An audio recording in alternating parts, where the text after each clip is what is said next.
What's up everyone, it's Orsis here, and I just wanted to, well now that I can actually get recordings done, I'm going to go over a couple of changes to the build that I've already posted, and an entirely new one after that. So I'll just quickly go over some changes from the build that I posted. It might have been a month or so ago now, or earlier than that, probably a while back now actually. It was my sort of versatile PvE build that I use for pugging and things. The only change I made for that build since then is I changed to 25 acrobatics instead of 20 and took 5 out of trickery, and that was because I felt that I got lots of fury from warriors that I was with, etc. on such a regular basis that I didn't really feel justified in sacrificing that 10% when endurance isn't full, because that's a good boost in damage. Oh, and it's also extra health and things, and wound duration, and all that good stuff. So, that's really the only change I made to that. I can't remember exactly what other changes I made since then, but it was all pretty much power-based. If I was using accuracy things and stuff like that, I wasn't using that so much. It was all this food, this one, sharpening stones, things like that. I was using that a lot more in comparison. So very much more emphasizing power instead of precision, and a little bit more balance, because now I'm using divinity runes, which complements my power toughness vitality armor a little bit better than ruby orbs, I think. I mean, the difference between ruby orbs and those runes is negligible, but if you don't want to buy those divinity runes because they're so bloody expensive, that's fine. You can just get ruby orbs.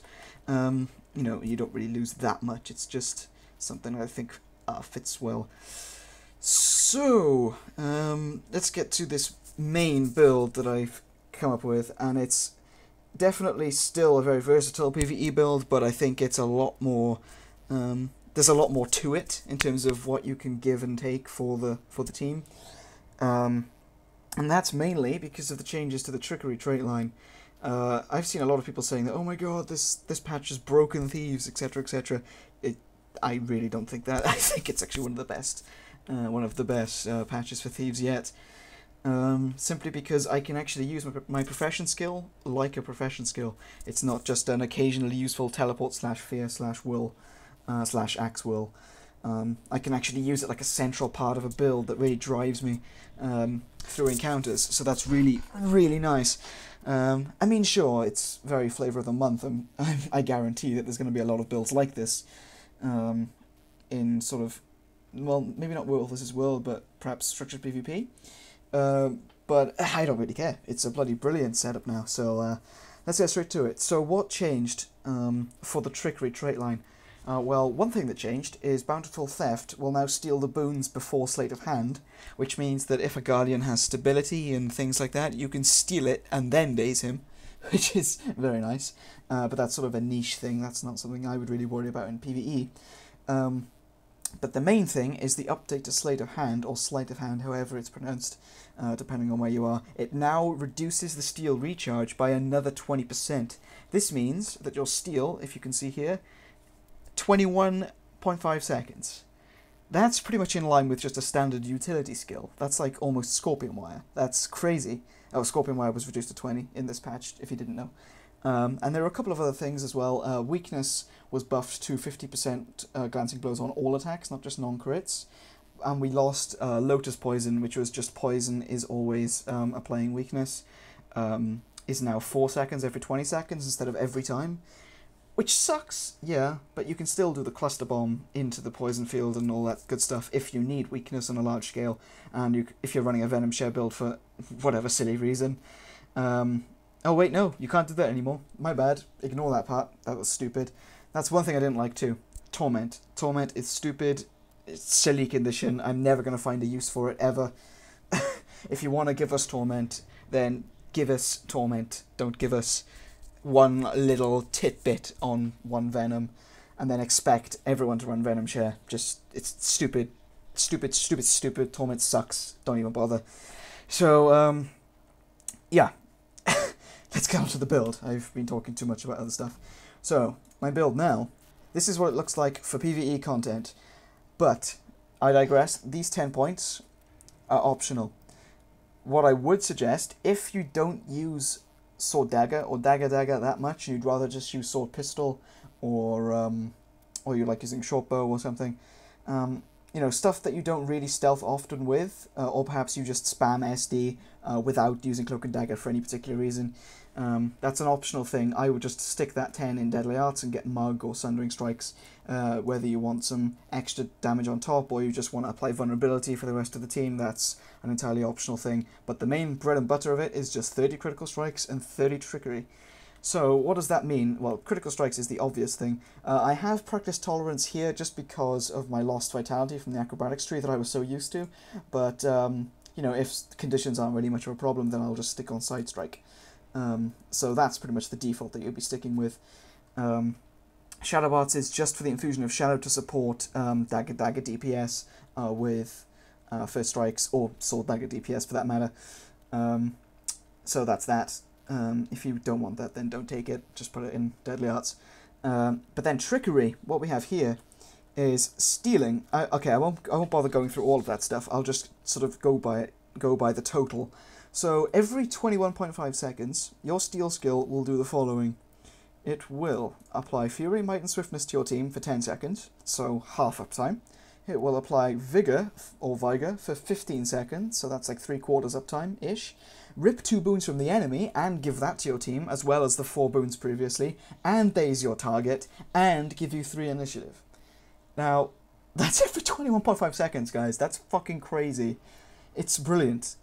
Like, I can actually use Steal as a central part of my build. Isn't that crazy? After all this time, it's pretty much like an Arcana? What the fuck's that? An Arcana build, or an Arcana, however you pronounce it. You know, it's like on that sort of level for an Elementalist. Or how central you could make the manipulation of adrenaline for a warrior. Like, I actually feel like Steal is useful for something now. So yeah. And like the main reason I took acrobatics, apart from the vitality, was the initiative management with quick recovery. But now that I have this frequency of stealing initiative back, and a bigger total to begin with, you know, I don't really feel like I need them so much anymore. And if I do, then I can just stick on an Infiltrator Signet and everything's all well and good. So that's pretty much the traits set up there. It still works pretty much as a versatile setup for any encounter in PvE. I've tested it vigorously now in a couple of dungeons, and in the new one, the Aetherblade Retreat, I think it's called. It's especially useful there because I don't know what sort of steroids they gave the mobs in there, but they just give Fury, Might and Swiftness to each other like nobody's business, so you can just steal it all for yourself and to your team, and it's glorious. One thing that is a little bit of a bummer is that you don't get that little bit of endurance return when you dodge. But since you have such a high vigor uptime without the need to use your healing skill, that's the important thing. You don't need to use your very crucial withdraw or Signal Malice active, whatever, to get access to that vigor. So the very high uptime vigor that you have will sort of offset that. So you're still very survivable, no matter what, especially when things like Death Blossom have had their initiative cost reduced and you know, all that good stuff. So it's great. It's absolutely fantastic. So that's the traits. You could pretty much get the general idea of what we're going for. Armor, I have kept it the same since my update of my other build. It's Power, Toughness, Vitality main armor with superior runes of Divinity. I would suggest going Berserker with Scholar runes if you're in an organized group and you don't really need to worry too much about you know, about survivability, because you know your team is able to handle the aggro and that you won't always have a million mobs on you at once. So, you know, you could just go full Berserker and that sort of thing. But for me, since pugs are a concern, I like to have a little bit of defensive stats just to back me up, and Divinity runes complement my DPS and my survivability very nicely. Weapon sets, again, you can use whatever the hell you want. I use Sword Dagger or Sword Pistol or Dagger with a short bow backup. Accessories, all Berserker naturally, nothing there has changed. And something that has changed again here, utilities. My defaults are now Signets, my Assassin Signet and my Signet of Agility. If I'm going to change anything for initiative management, it's going to be this, to Infiltrator Signet. But if we're running pugs, and some of the pugs turn out to be kind of shitty, then I will swap out to Shadow Refuge there and keep the extra precision up for those crits, on top of the Fury, which is nice. So that's that. Shadow Step is just an amazingly useful utility at all times, so I pretty much never get rid of it. But this, since I don't need to use a heal skill to get access to the Vigor, then I don't really feel the need to use Withdraw so much, and because I have access to a good amount of dodges and blinds and all sorts of other good stuff outside of Withdraw, I feel that, especially after the 33% buff to Signal of Malice, I use it a lot more often, and it makes me a lot more survivable. And if you pay attention here as well, something you should take into account, lead attacks increase damage by 1% per initiative. If you somehow have no aggro on you whatsoever, and you can just cleave upon cleave upon cleave upon cleave, without worries about using Moon Steals or Cloaks and Daggers to get aggro off you, anything like that, then you can pretty much just sit there and have a 15% damage bonus, which is actually more than the acrobatics that I was previously using. So that's a very nice bonus there, if you can keep it up. So the one thing you should pay attention to is that is a scalar bonus. That is a set bonus of 10. So if you can't maintain 10 or above, then it's going to be a little bit less DPS.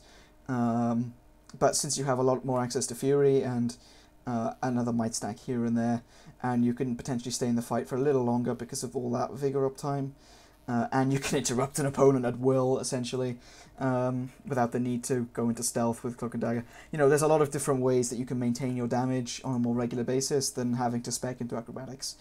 So that is absolutely brilliant. Sigils on my Berserker weapons are the same as they were before. Paralyzation Sigil. I've tested this with a sleight of hand, and it does do something. I think it goes up to 1.5 seconds. I haven't measured it completely or accurately, but it feels like a lot more than 1 second. I don't know if it makes that much of a difference. It could be 1.25 for all I know, but it feels definitely like more than 1 second. So that's, again, another boost to your Steal skill. We have Critical Chance, Sigil of Accuracy, but on my backup daggers I have Sigil of Force if I'm going Dagger, or Bloodlust if I want to swap out one of them just to get some stacks going. Pistols, I have 2 pistols here. One has Critical Chance, Sigil of Accuracy, and Force, simply because I'm too lazy and cheap to get another Bloodlust. But my bow, my Berserker bow, has a Sigil of Bloodlust 2. And well, that's pretty much it. I mean, there's nothing else to really go over. You can see the potential of Steal as a profession skill right now. This is going to be a flavour of the month for a long time, I think. I can see a lot of bunkers going 30 acrobatics and 30 trickery because of the extremely high management that you can get there. So this is all fantastic. I seriously advise you try specking highly into trickery, into sleight of hand and all that stuff. Because it really is a huge boost to what was otherwise a very lackluster skill. You know, if Mug could still crit, this would be absolutely ridiculous right now. So I actually think it's a good thing that it can't crit anymore, or we would have insane builds going on. So yeah, I'm going to show some footage, I think, after this, of how it works in the Aethelblade Retreat Dungeon, just to give you sort of an idea of how it runs. But other than that, that's pretty much it. You get an idea of how it runs just by looking at the traits and my equipment. But one last thing, you generally want to be running power and crit foods. I'm using 80 precision and 8 critical damage, but there is a 100 precision and a 10 critical damage, but it's more expensive and I'm too cheap to buy it. And it's the same with the sharpening stones. There is one with 6% and 4%, but I'm too cheap to buy those as well, so I stick with the ones that are just underneath, but I don't feel much of a difference at all. There is a power and critical damage version of this, which is ludicrously expensive, and I don't want to get that either. So this is pretty much the cost versus performance option that I go for when pugging and things. Same with this one. So those are the sort of foods and utilities that you'll be sticking with. Other than that, that's pretty much it. So I'll show you some footage when when this is over. So thanks for watching. Test out the build. I think you'll enjoy it. If it's not already a flavor of the month and everyone is doing something like this, it's usually going to be 10 Deadly Arts, 30 Critical Strikes, and 30 Trickery. I think is pretty much going to be the new meta.